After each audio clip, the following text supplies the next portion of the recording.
Welcome Week has gone off to a great start. Students moved into their dorms at the University of Michigan. With excitement and enthusiasm, they bid their parents farewell and began their new lives as college students. Or they returned after a summer of interning or enjoying time at home or anything in between. They reunited with old friends, moved into new apartments, and got excited for the new year, not having to be freshmen, and knowing a thing or two about what to expect. Well, we all thought so at least. On the Sunday before classes, around Sunday afternoon, I was walking into a classroom at the Ross School of Business.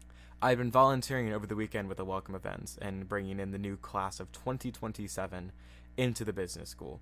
It had been a great experience. I was capturing a lot of footage for the Ross social media account, and I just had a great time interacting with this new class of students. They seemed really bright, really energetic, and really enjoying the new welcome events that had been implemented this year. The final day involved students giving a pitch facilitated by the Zell Laurie Institute of Entrepreneurship about their idea to a problem that college students faced.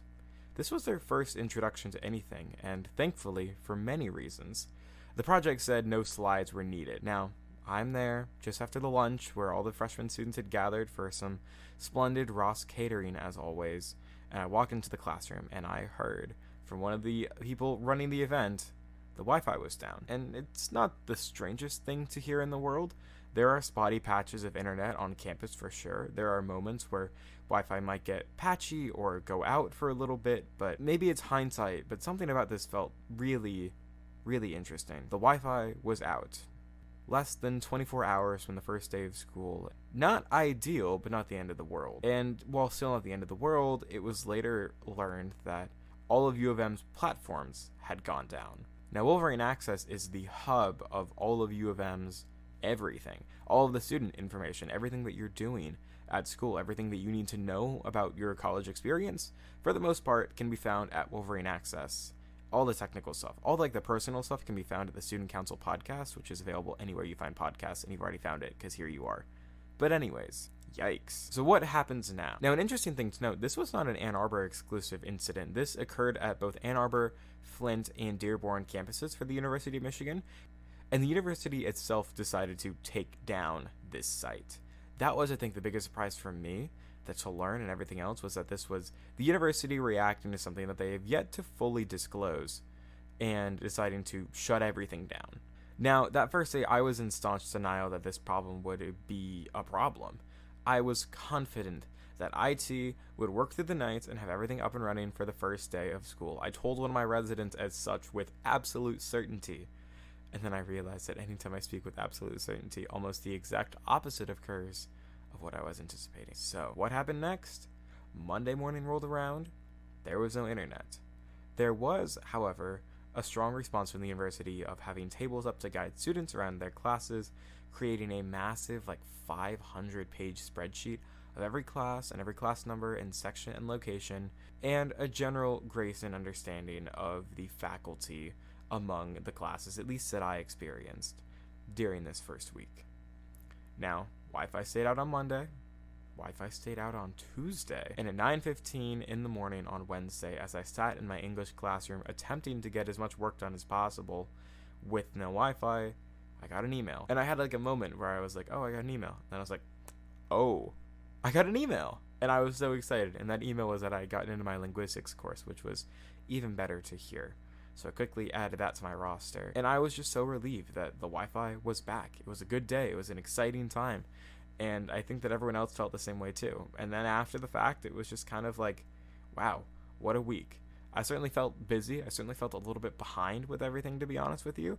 Just in the sense that the Wi-Fi was down and all of my plans and kind of routines that I was hoping for during the week just kind of got messed up a little bit. It was difficult to even contact people. Sending text messages or things like that were nerve-wracking. I had no idea what delivered, what didn't deliver, and how could we navigate those kinds of things. Now, the more I've thought about this, the more I just really realized how much of the infrastructure is built around technology in schools. Now, in the back of my head, there was this voice being like, oh, this is just showing how reliant everyone is on technology. Phrasing that as a bad thing. And the more I thought about it, though, the more I realized, it's accurate. But it's because, the infrastructure is built around technology. The infrastructure is built around computers and internet and the web 2.0 and everything else in between. And that's not our faults. While young people certainly have shaped the culture around the internet and how it can be used in education, I feel like I kept like putting this blame of like, oh, it's our fault, we're also internet dependent. But like, no, like this was a really great example for me to realize how much infrastructure is built around the internet. That even for 3.5 days, everything felt out of balance. Everything felt out of whack. Everything felt just a little bit more stressful and complicated to do because everything is done by the internet. My notes are taken online.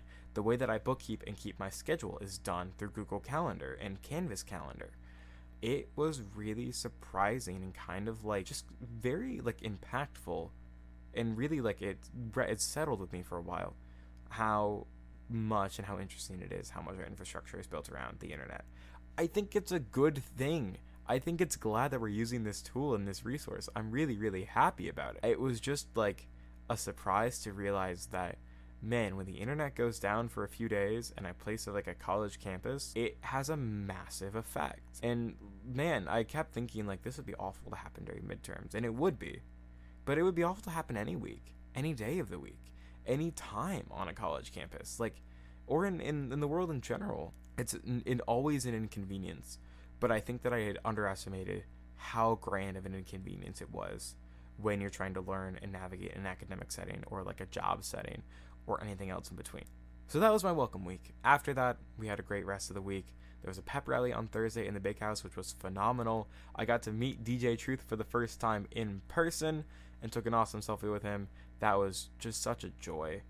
And then I got to go to the first football game on Saturday. I went to a soccer game on Friday, U of M soccer game, which was a blast. I got a free scarf. So happy about all of it. Hoping to put out a vlog of the first week at some point in the near future. But that was my week. That was the week that the internet went down. I still don't exactly know what caused it. I think there's something tied to hacking. I think I can say that because U of M's like, everybody's got to change their passwords. And I feel like you could intuitively be like, somebody has access to our passwords that shouldn't have access to them. So I would encourage you, if you're a U of M student, to change the password and to keep it separate from all your other accounts. But that was my welcome week. Now we're rolling into week 3, 1/5 of the way through the semester, which is already flying by. What a time. There's a lot going on, but you'll be seeing more and hearing more about it here on the Student Council, on the Instagram page, on the YouTube channel, all linked in the description. So go check us out. Thank you for listening. Have a good one. Wish you the best of luck and the best of times in all of your educational endeavors. My name is Carter Dvorak, and the Student Council is adjourned.